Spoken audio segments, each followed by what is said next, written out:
Hey, good morning, everybody.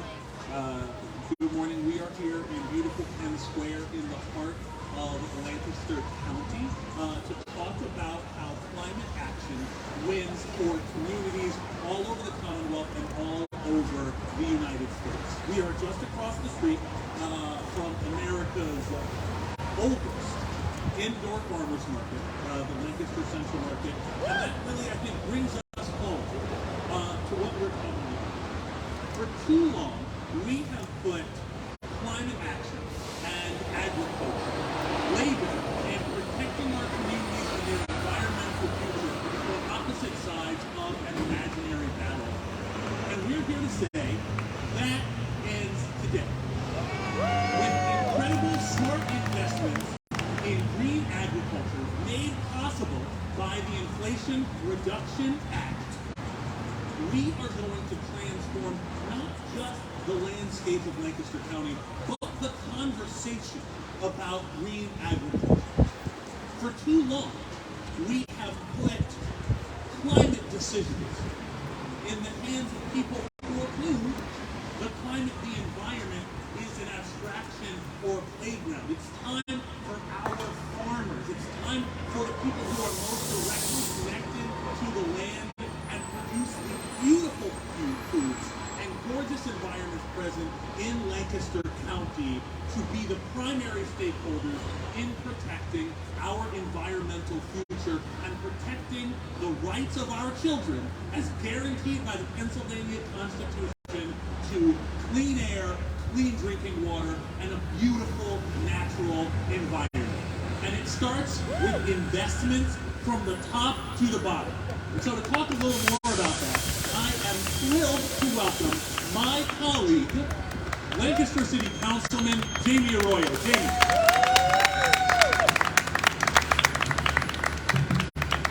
Thank you, Representative Scufollino. Good morning, everyone, and thank you for joining us today to understand why advocating for the support and investment in Lancaster's farms and agriculture through the Inflation Reduction Act is not just essential, but also an urgent matter. I am Jamie Arroyo. I am a city council member for the city of Lancaster, chair of our city's Economic Development Committee, and also the CEO of Assets, a nonprofit here in Lancaster City that is focused on building an ethical and equitable economy. My family settled here in Lancaster when I was just a toddler, and when I reflect on the reasons why we moved here on these chilly mornings, I'm reminded that many years ago, my grandfather used to journey from Puerto Rico to Lancaster to work on our local farms. It was a crucial source of economic support for our family. And today, Lancaster's farms are pivotal drivers of economic activity and an integral part of our ecosystem, contributing to our county's flourishing high quality of life and the prosperity for our small businesses that benefit from the proximity to agriculture. However, much of this prosperity is now in jeopardy. Extreme weather patterns resulting from climate change are threatening our quality of life. We need not look further than the air quality advisories that we experienced this summer or the record-breaking heat temperatures that we experienced. Prolonged periods without rain have strained our local agriculture. Through the Inflation Reduction Act, we have a unique opportunity to invest directly in our local farms and agriculture. And this investment will ensure a transition to climate-smart agricultural technologies and clean energy, safeguarding our future economic prosperity, the thriving of our communities, and our families' right to a clean and safe environment that enhances our quality of life. It is imperative that our Congress follows through on our commitments to the Inflation Reduction Act's climate-smart agricultural investments, utilizing these funds as we have intended them to do. Thank you, everyone. And with that, I'd like to introduce Professor Sethi Yauda, Director of Millersville University Center of Disaster Research. Thank you. Thank you so much. Good morning, everyone. Thank you so much for being here, and thrilled to be here as part of this climate action campaign event. From a science perspective, it's extremely important to think about what we know and how we know what we know and how that is going to impact what we do in terms of climate mitigation and adaptation. Based on the robust robust research in the area of climate impacts and several studies that resulted in the National Climate Assessment Report. Projected changes in the northeast seasons, and in particular in Lancaster County, will continue to affect agricultural land management, among other issues. Seasonal differences in temperature have decreased in recent years as winters have warmed 3 times faster than summers. This will likely result in a shorter and less pronounced cold season with fewer frost days and a longer transition out of the winter into the growing season. Warmer winters are also likely to increase pressure from weeds and pests. Projections also suggest increased precipitation, but also periods of extended droughts, as it was just mentioned. Excess moisture is already a leading cause of crop loss. Furthermore, increases in precipitation amount, intensity, and persistence indicate increasing impacts on agricultural operations, such as soil compaction, delays in planting, and reductions in the number of days when fields are workable. In order to ensure food security, it is imperative that we maintain an integrated approach to managing our agricultural system that is resilient to changes in climate.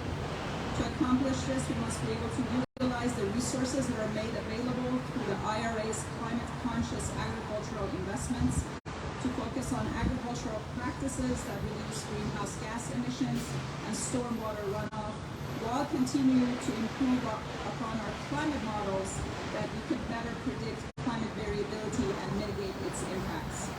Federal investments in climate science and services are key to a more sustainable future for agriculture and land management, among other things in Lancaster County. Thank you so much, and I'm pleased to introduce Eric Sauter, founder and executive director of Regional.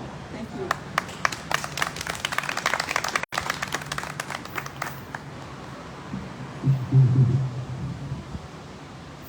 Thank you, Dr. Yelda. I am the founder and director of Regional, a Lancaster-based nonprofit created to identify and implement climate solutions for a more resilient future. My work centers around catalyzing real climate progress at the intersection of rural and urban communities. Regional fundamentally exists because farmers are an important part of the climate solution.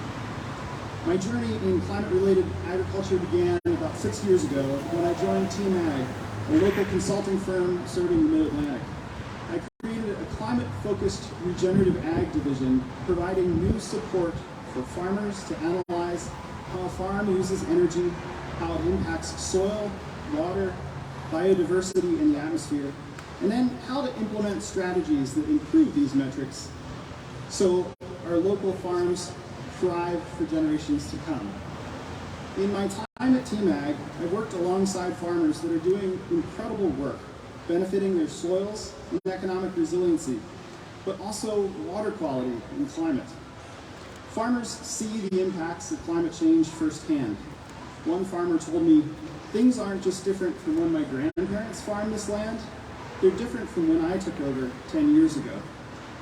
Others are struggling with changing precipitation patterns, watching streams dry up in the summer and wells go dry, wondering how they'll continue to grow their crops and care for their herds. For many farmers I've worked with, climate change is not a politicized issue. It's increasingly becoming a matter of survival for their livelihoods. At Regional, agriculture is one of our 3 core program areas, in addition to serving businesses and households. Together, these 3 sectors account for the bulk of our emissions. In the absence of county-level leadership to quantify emissions, Regional secured funding to complete a greenhouse gas inventory. This critical benchmarking work allows us to set regional goals and comprehend the cost of the status quo. Collectively, county residents spend $2.5 billion on energy every year, money that could stay local to benefit our communities. While there is important work to do across each of these sectors to save money and reduce emissions, agriculture is particularly unique as the only sector with the possibility to not only decrease emissions, but actually become a net negative carbon sink. In my position, I get to see the good work that many partners are proposing to implement through these historic federal investments in agriculture. These resources make a real difference on the ground for farmers, helping them adapt to new practices and techniques that make farms more resilient for the long term, and even become a climate solution. At Regional, we have a big dream for Lancaster. We envision a future where we've built upon our unique identity as a place known for both its ruralness and urbanness to foster a vibrant carbon-neutral economy, a place where small-scale agriculture that defines this region is profitable. I believe Lancaster is uniquely positioned to demonstrate to our nation how diverse, bipartisan efforts can take climate change seriously in a way that creates new opportunities today and builds a more resilient future for our children and grandchildren. I join with these other speakers to urge our representatives to support our farmers and deliver on the promise of these funds. Thank you very much for coming out today. I know all of us speakers will be available after this session. Thank you.